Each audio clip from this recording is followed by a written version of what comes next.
Motion be agreed to. Charles Cheval. Thank you, Mr Speaker. Mr Speaker, I rise to support the second reading of the legislation.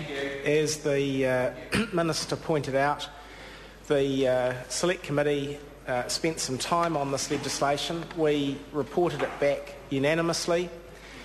We think we've improved the bill in our recommendations, and I do hope that the House will be able to support those recommendations. Just a couple of words about what the bill does.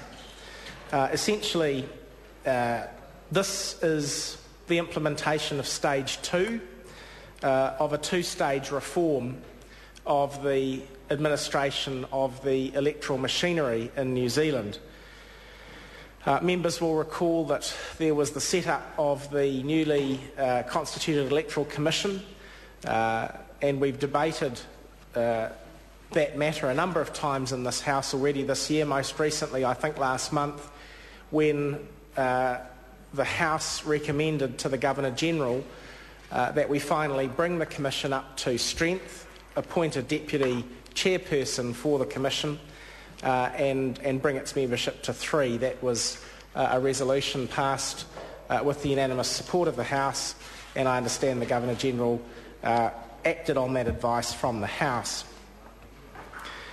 But the other important thing that I think it's worth stressing about this legislation is that it does introduce some important abilities for the Commission to use new technologies, and in particular online enrolment, which we all think will make a big difference, particularly as far as young people's involvement in the electoral process is concerned.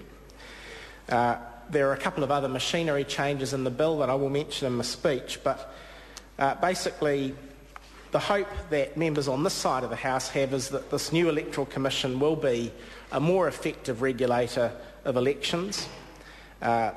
It will, I think, with its integrated nature, be able to provide better access to electoral services and encourage a more efficient and strategic approach to electoral administration. At all times, we've been supportive of the government's two-stage approach to reform. There was the need to pass legislation last year to honour the convention that legislation that would govern and affect an election, a general election, would not be passed with an election year itself. And doing this reform in 2 stages has basically allowed that convention to be satisfied. Late last year, the legislation touching on electoral finance and administration for the general election was passed.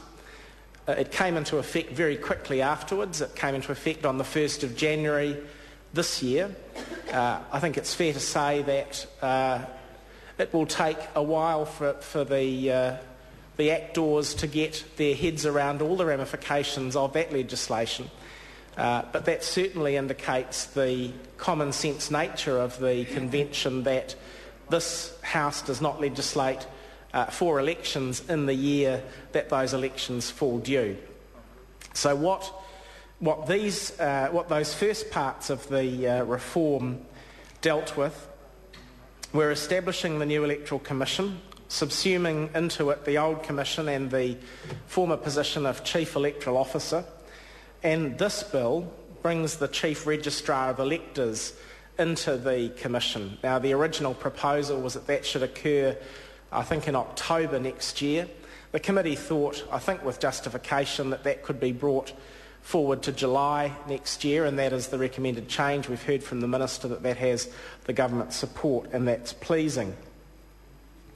And also, I think it's appropriate not to let this opportunity pass without doing something that has been done in other speeches on other electoral reforms during this Parliament, and that's to pay tribute to the integrity of the statutory officers who have been responsible in the past in New Zealand for the conduct of elections in the 3 agencies that we are now combining into one. There's every reason to hope that trust that we've reposed with great justification in those officers will continue in the new integrated commission. The other thing that's important to say about this bill is that every year, every 3 years, the Justice and Electoral Committee conducts a review of the way in which a general election took place, the administration of that election. And so some of the provisions that we are debating today result from the standard review that was conducted into the 2008 election, and I'll speak a little bit about those in a moment as well. Now, I mentioned earlier that this legislation allows for the use of new technologies, and most interestingly and most excitingly, it allows for online enrolment.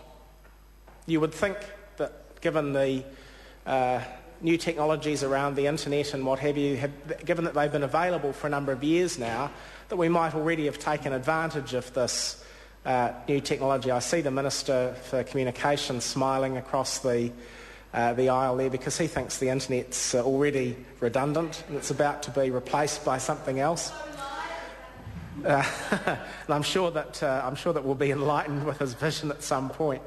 But the point here is we all know how important it is to get younger people and people who are less engaged with the mainstream to take an interest in electoral enrolment, because if they go on the roll first thing, if they vote the first time, they're much more likely statistically to keep voting into the future. So if we can get access to populations that are much more likely to take an interest in the process because they're being engaged through new technologies, through social media and what have you, then we're much more likely to keep a high level of interest in election enrolments.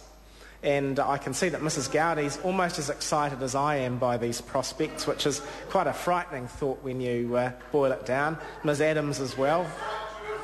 But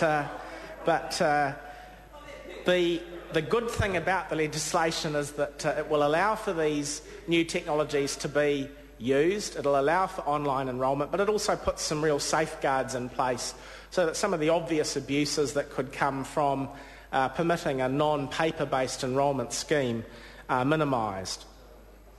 And there's also some provisions in the bill that will, I think, go to the maintenance of the integrity of our system, something that we should be very, very proud of in this country. And that relates to provisions allowing for the enrolment centre just to be sure, or the commission as it will now be, to be sure that a person is properly on the roll. If we have people who are new to New Zealand and they seek to come onto the roll, then at the moment the Department of Labour's information can be used only to check the immigration status of somebody who is already there. It can't be checked while an application's being processed, but that is provided for under this legislation. So there is a new system that's much more efficient provided for by the bill. As I mentioned earlier, the Select Committee recommended that we bring forward the deadline for the bringing into the new machinery of the Chief Registrar of Electors to the Electoral Commission. There's also a clause allowing the Registrar to seek the consent of declared Māori electors to supply the Tūhono Trust with the electors' email addresses and contact phone numbers. That's clearly on a consent basis, but that will allow that trust to administer its affairs more efficiently. The use of electronic copies instead of paper copies is provided for in new section 1245, but the scanned copy of the enrolment record can be used for the same purposes as the original paper copy. And there are one or two consequential amendments relating to the Chief Registrar, the Electoral Commission and the schedule. So this is good legislation. It's good to know that we are keeping our electoral laws updated, that we're mindful of the possibilities afforded by new technologies, that we are minimising the possibilities of fraud and other abuse, and that this is all being done in a timely way with appropriate regard for the Convention. So, sir, with those few words, I commend the bill to the House. Of course, Simon.